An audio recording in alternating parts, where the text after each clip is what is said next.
Dear friends, Godavari కెరటాలు YouTube channel తరపున మీకు స్వాగతాన్ని తెలియజేస్తూ ఈరోజు మరొక అద్భుతమైన కథ, హృదయాన్ని తాకే ఒక గ్రామ కథకి మిమ్మల్ని పరిచయం చేస్తూ నేటి మన యాత్ర మనల్ని తీసుకెళ్ళబోయే తెలుగు సినిమా స్వర్ణయుగంలోకి, ఆ మట్టి వాసనతో ఆ పల్లె జీవన సరళితో నిండిన ఒక అందమైన కథలోకి ప్రేమ, త్యాగం, గౌరవం, ధైర్యం ఇవన్నీ కలిపిన ఒక గ్రామీణ గాథ. ఆగాదే పల్లెటూరి పిల్ల 1950 తెలుగు సినిమా చరిత్రలో ఒక మలుపు. ఇక్కడ మొదటిసారి శ్రీ నందమూరి తారక రామారావు గారు కథానాయకుడిగా అవతరించారు. ఆయనతో పాటు మన మనసుల్లో చిరస్మరణీయమైన శ్రీ అక్కినేని నాగేశ్వరరావు గారు మరియు అందాల రమణి అంజలీదేవి గారు నటించిన ఈ చిత్రం పల్లెటూరి పిల్ల. సినిమా పరిచయం అండి. పల్లెటూరి పిల్ల శ్రీ బిఎస్ సుబ్బారావు గారి దర్శకత్వంలో 1950లో రూపొందించిన ఈ చిత్రం ఆ కాలంలోనే ఒక సంచలన విజయాన్ని సాధించి శ్రీ పి ఆదినారాయణరావు గారు స్వరపరిచిన మధురమైన సంగీతం, గ్రామీణ నేపథ్యంలోని బలమైన కథ మరియు ప్రేమలోని పవిత్రత ఇవన్నీ ఈ సినిమాను శాశ్వతమైన క్లాసిక్గా నిలబెట్టాయి. ఇంగ్లీష్ నాటకం పిజారో ఆధారంగా రూపొందించినప్పటికీ తెలుగు నేల వాసనతో మన భావజాలంతో మిళితమైన ఈ కథ మనల్ని ఆ గ్రామాల గుడిసెలకు, పొలాల పంటలకు తీసుకెళ్తుంది. ఈ చిత్రంలో మొదటిసారి హీరోగా నిలిచిన శ్రీ ఎన్టీ రామారావు గారు తన ఆరంభంలోనే ప్రేక్షక హృదయాల్ని గెలుచుకున్నారు. పల్లెటూరి పిల్ల పాత్రల పరిచయం మరియు పాత్రల విశ్లేషణ. తెలుగు సినిమా చరిత్రలో ఒక మైలురాయిగా నిలిచిన ఈ చిత్రంలోని ప్రతి పాత్రకి తనదైన ప్రాధాన్యం ఉంది. ప్రేమ, త్యాగం, గౌరవం, ధర్మం ఇవన్నీ కలిపిన ఈ కథలో ప్రతి పాత్ర ఒక విలువని ప్రతిబింబిస్తుంది. ఇప్పుడు ఒక్కొక్కరిని సమగ్రంగా మనం పరిచయం చేద్దాం. పురుష పాత్రల్లో మొట్టమొదటి పాత్రగా శ్రీ నందమూరి తారక రామారావు గారు జయంత్ పాత్రలో నటించారు. ఇది ఎన్టీఆర్ గారి తొలి హీరో పాత్ర. జయంత్ ఒక ధైర్యవంతుడు, న్యాయస్వరూపుడు, గ్రామంలో సత్యం కోసం పోరాడే యువకుడు, ప్రేమలో శుద్ధతను నమ్మే వ్యక్తి. తన ప్రియురాలు శాంత కోసం మరియు గ్రామ గౌరవం కోసం త్యాగం చేయడానికి వెనుకాడని వీరుడు. జయంత్ పాత్ర ద్వారా ఎన్టీఆర్ గారి నటనలో ఉన్న శక్తి, హావభావాలలోని సహజత్వం ప్రేక్షకులను ఆకట్టుకుంటుంది. శ్రీ అక్కినేని నాగేశ్వరరావు గారు వసంత పాత్రలో వసంత్ ఒక సున్నితమైన, హృదయపూర్వకమైన యువకుడు, ప్రేమలో భావోద్వేగాలకి లోనయ్యే కానీ న్యాయం ముందు తలవంచని వ్యక్తి. జయంత్తో అతని స్నేహం కథలో భావోద్వేగపూర్ణ మలుపుగా నిలుస్తుంది. అక్కినేని గారి మృదువైన నటన ఈ పాత్రకి జీవం పోసింది. శ్రీ ఏవి సుబ్బారావు గారు కాంపన దొర పాత్రలో గ్రామంలోని ధనికుడు, అధికార దుర్వినియోగం చేసే భూస్వామి, అధికారాన్ని తన స్వార్థం కోసం వాడుకునే వ్యక్తి.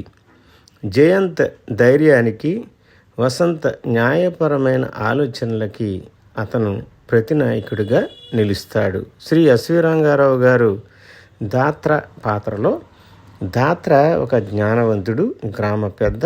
ఆయన మాటల్లో ధర్మం ఉంటుంది. గ్రామ సమస్యల్లో సమతుల్యం కాపాడే వ్యక్తిగా నిలుస్తాడు. రంగారావు గారి గంభీరమైన స్వరం, శాంతమైన హావభావాలు ఈ పాత్రని మరుపురానిదిగా చేస్తాయి. కోన ప్రభాకరరావు గారు మార్తాండ పాత్రలో కాంపన దొరకు సహాయకుడు, స్వార్థపరుడు, తన లాభం కోసం ఏమైనా చేయగలిగిన ధోరణి కలిగిన వ్యక్తి. ఈ పాత్ర ద్వారా గ్రామంలోని సామాజిక వ్యంగ్యం బలంగా చూపబడింది. రామ్మూర్తి గారు లపం పాత్రలో గ్రామంలో వినోదానికి కారణమయ్యే చిలిపి వ్యక్తి, హాస్యభరితమైన మాటలతో కథలో నిమిషానికో చిరునవ్వు తెప్పించే ఎంతో ఉత్కృష్టమైన పాత్ర.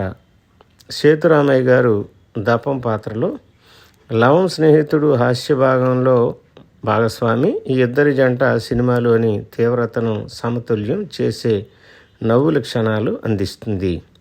కడపల్లి రామయ్య గారు పురందరయ్య పాత్రలో నటించారండి. గ్రామంలోని గౌరవనీయుడు జయంత్ ధర్మానికి న్యాయం చేయడానికి మద్దతుగా నిలిచే వృద్ధుడు. స్త్రీల పాత్రలో శ్రీ అంజలిదేవి గారు శాంత పాత్రలో.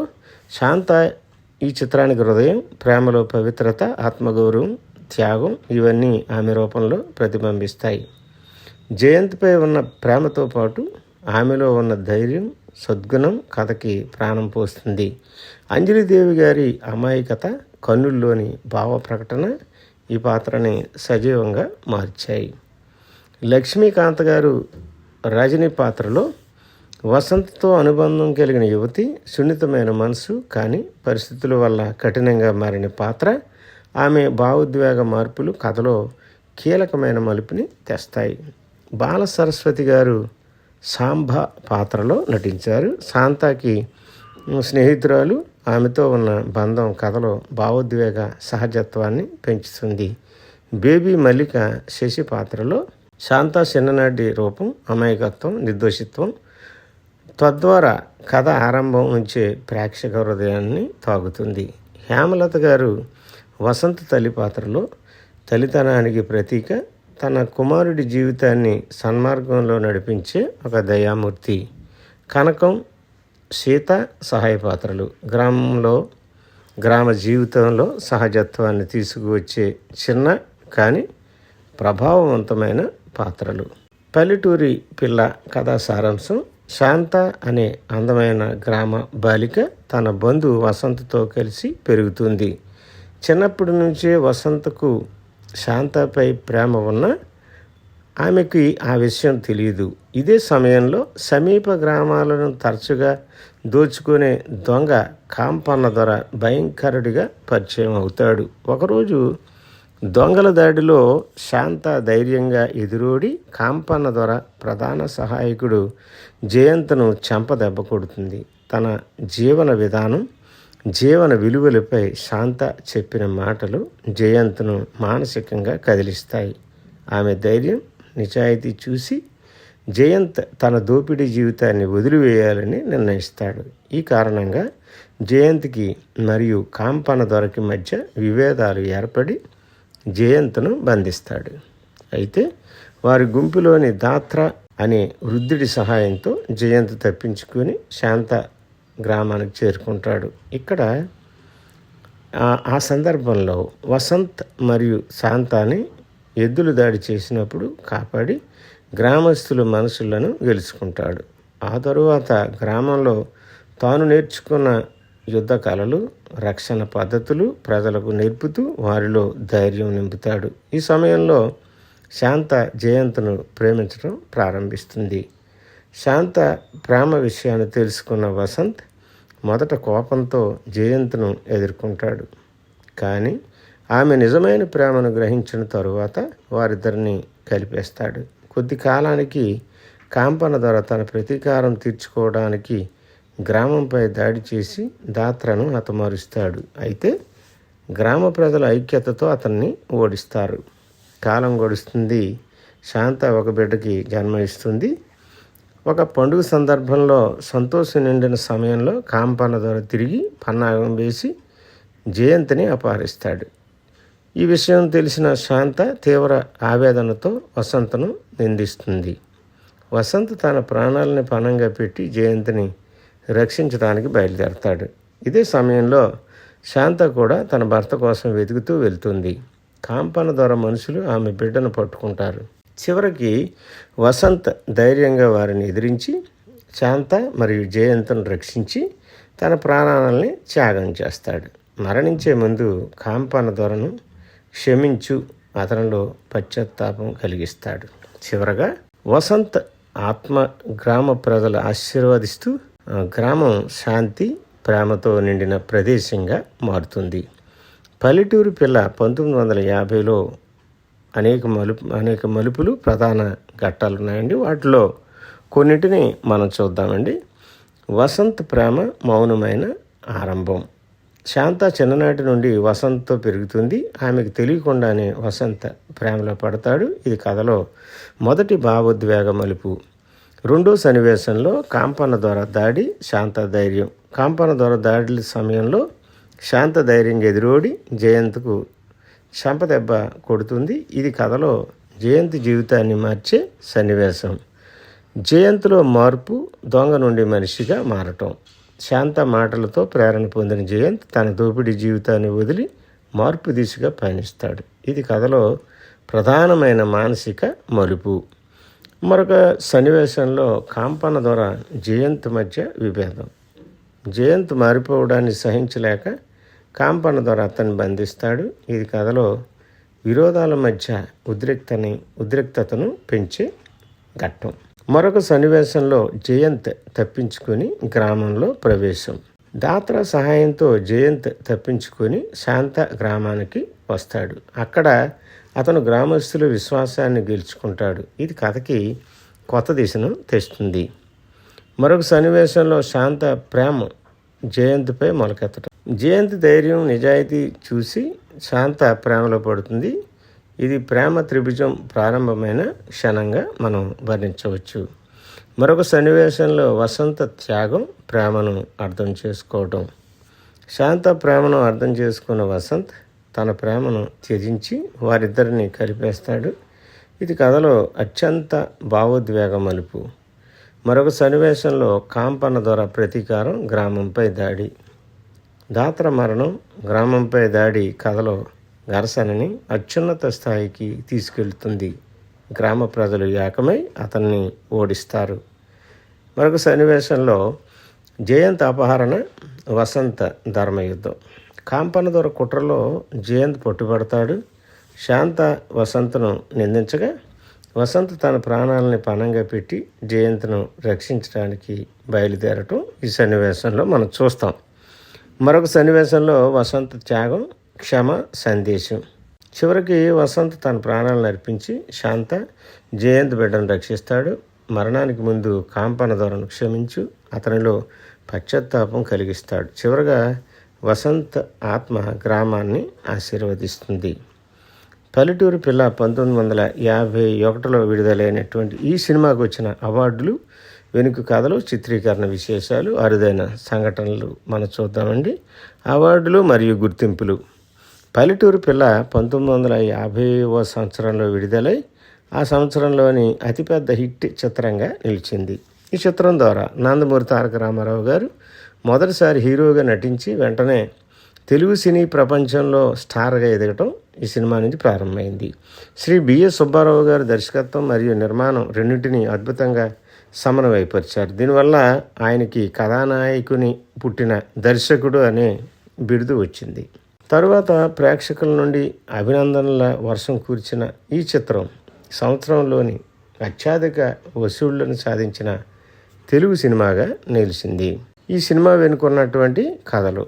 కథకి ప్రేరణ ఇంగ్లీష్ నాటకం పిజారో నుండి వచ్చింది. దానిని తెలుగు సంస్కృతిలో పల్లె నేపథ్యంలో చక్కగా మలిచారు. ప్రారంభంలో జయంత్ పాత్రకి మరొక నటుడిని పరిగణలోనికి తీసుకున్నారు. కానీ చివరికి దర్శకుడు సుబ్బారావు గారు ఎన్టీఆర్లోని ఆత్మవిశ్వాసం, గంభీరత చూసి ఆయనను ఎంపిక చేశారట. ఈ సినిమా ఎన్టీఆర్, ఏఎన్ఆర్ కాంబినేషన్లో వచ్చిన మొదటి చిత్రం. వీరిద్దరూ తర్వాత మరొక 14 చిత్రాల్లో కలిసి నటించారు. చిత్రీకరణ విశేషాలు. చిత్రీకరణ సమయంలో గ్రామీణ వాతావరణాన్ని ప్రతిబింబించడానికి నిజమైన పల్లెటూరు సెట్స్ రూపొందించారు. ఆ కాలంలో పరిమిత సాంకేతికత ఉన్నప్పటికీ బిఎస్ సుబ్బారావు గారి దర్శకత్వ నైపుణ్యం వల్ల గ్రామ జీవన సౌందర్యం సజీవంగా కనిపించింది. శాంత అంటే అంజలిదేవి గారు మరియు జయంత్ ఎన్టీఆర్ గారి మధ్య సన్నివేశాలు భావోద్వేగ పరమోత్కర్షగా నిలవడం ఈ సినిమాలో చూడవచ్చు. ఫోక్ ఫెస్టివల్ సన్నివేశాల చిత్రీకరణ సమయంలో వందలాది స్థానిక గ్రామస్తులు పాల్గొన్నారు. ఇది ఆ కాలానికి ఒక పెద్ద ఘనతగా మనం వర్ణించవచ్చు. అరుదైన సంఘటనలు. ఈ చిత్రం విడుదలైన వెంటనే తమిళంలో గ్రామపై పేరుతో డబ్ చేయడం జరిగింది. అది కూడా భారీ విజయాన్ని సాధించింది.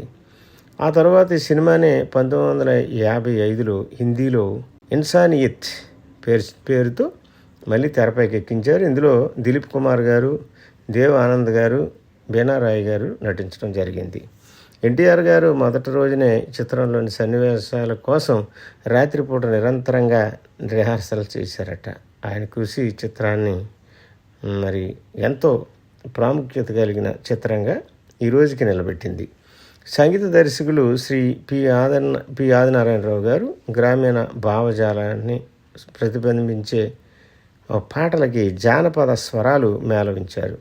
పల్లెటూరి పాటలు అంటే పల్లెటూరులో పాడే పాట, పల్లెటూరి పాడే వారు పాడే ఆ విధమైనటువంటి భావ వ్యక్తీకరణ కలిగినటువంటి పాటల్ని అద్భుతంగా సంగీత దర్శకులు పి ఆదినారాయణరావు గారు ఆ భావజాలను ఉట్టిపడే విధంగా మరి వారు చేయటం జరిగింది. ఇది సినిమాకి ఒక ముఖ్యమైనటువంటి హిట్గా మనం పరిగణించవచ్చు. ముగింపు గమనికలు. పల్లెటూరు పిల్ల 1950. అది మనసుల లోతుల్లో దాగి ఉన్న మానవత్వం, ప్రేమ, ధైర్యం, క్షమ అనే విలువల సువాసన. ఈ చిత్రంలో ప్రతి పాత్ర కూడా అంటే ప్రాముఖ్యంగా జయంత్, శాంత, వసంత్ ఒక్కొక్కటి మన జీవితంలోని ఒక రూపం లాంటిది. జయంత్ మనలోని మార్పు, పునరుద్ధానం, ధైర్యంకు ప్రతీక. శాంత మన మానవ ప్రేమ, త్యాగం, స్నేహం యొక్క చిహ్నం. వసంత మనలోని అహంకారం నుండి పశ్చాత్తాపం వరకు ఉన్న మార్గమును చూపించే వ్యక్తి.